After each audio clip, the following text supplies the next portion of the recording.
আজকে এমন একটা খাবার রান্না করছি যেটা সবারই পছন্দ, তো বিফ বিরিয়ানি। তো এই মুহূর্তে যে আমার ভিডিওটি দেখছেন আমি বিশ্বাস করি সেও খুব পছন্দ করে বিরিয়ানি, আর তার উপরে যদি হয় বিফ বিরিয়ানি। তো আসসালামু আলাইকুম, আইরিস কিচেন হাউজে আপনাদের স্বাগত জানাই। যে বাজারে আমার ভিডিওটি দেখছেন আশা করছি আলহামদুলিল্লাহ ভালো আছেন, আমরাও আলহামদুলিল্লাহ ভালো আছি। তো প্রথমেই পেঁয়াজ ভেজে নিয়েছি, সাথে একটু গোলমরিচ, লং, তেজপাতা সবটা দিয়ে একটু আদা রসুন দিয়ে ভেজে নিয়েছি, সাথে কিন্তু একটু লবণও দিয়েছি। তারপর আমি গরুর মাংসগুলো দিয়ে দেব। সুন্দর করে গরুর মাংসটা একটু ভেজে তারপর আমি বিরিয়ানির মশলাটা অ্যাড করব। তো সেরকম করে এক এক করে কাজ করতে থাকি আর আপনাদের সাথে একটু গল্প করি। তো একটা মজার কথা কি, আমরা দুষ্টামি করে চিকেন বিরিয়ানিকে কাওয়া বিরিয়ানি বলি।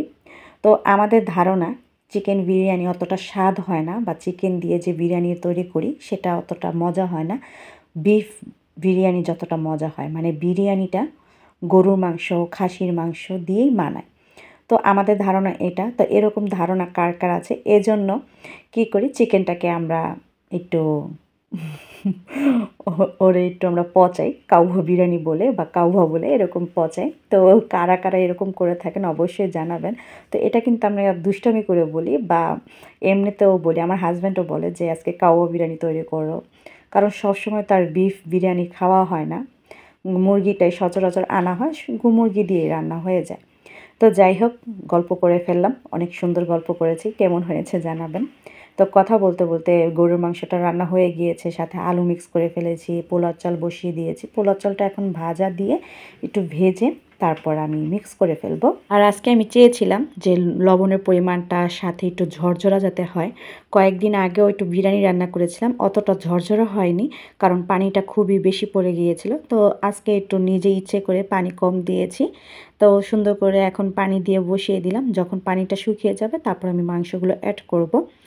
তো যাই হোক, আজকে আমার বিরিয়ানি রান্নতে অনেকটা সময় লেগে গিয়েছে, যেহেতু পানি কম দিয়েছি, চালটা ফুটতে সময় লেগেছিল।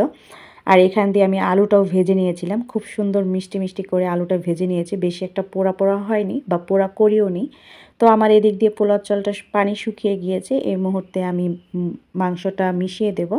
তো কারা কারা বিফ বিরিয়ানি পছন্দ করেন অবশ্যই কমেন্ট করে যাবেন, আর আমার রান্নাটা কেমন হয়েছে সেটাও জানিয়ে যাবেন। আপনাদের কি লোভ লাগছে? লোভ লাগলে বলে যাবেন, আর লোভ লাগলেও কিছু করার নেই, হয়তো নিজেকে তৈরি করে খেতে হবে, না হলে হোটেল থেকে কিনে এনে খেতে হবে, বা রেস্টুরেন্ট থেকে, যেখান থেকে কিনে এনে খান বা নিজে রান্না করেন বা মা রান্না করে দেবে। আমাদের তো আর এখন মা রান্না করে দেয় না, নিজের রান্না নিজেই করে নিতে হয় যেহেতু বিয়ে হয়ে গিয়েছে। তো এই পর্যায়ে পোলার চালটা একটু দমে বসিয়ে বিরিয়ানিটা, তারপর আমি এই যে এগুলো তৈরি করতে এসেছি, সালাদ তৈরি করেছিলাম, তারপর একটু মাখা সালাদ তৈরি করেছি। ওই হাজব্যান্ডের জন্য একটু স্টার, তারপর লাভ শেপের সালাদ তৈরি করেছিলাম।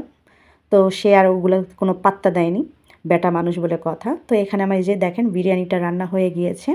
ভিডিওটি ভালো লেগে থাকলে লাইক কমেন্ট শেয়ার দিয়ে পাশে থাকবেন, আর পুরো ভিডিওটি দেখার জন্য অসংখ্য ধন্যবাদ। চাইলে আমার পেজটি ফলো দিয়ে পাশে থাকতে পারেন। আজকে এই পর্যন্তই। আসসালামু আলাইকুম।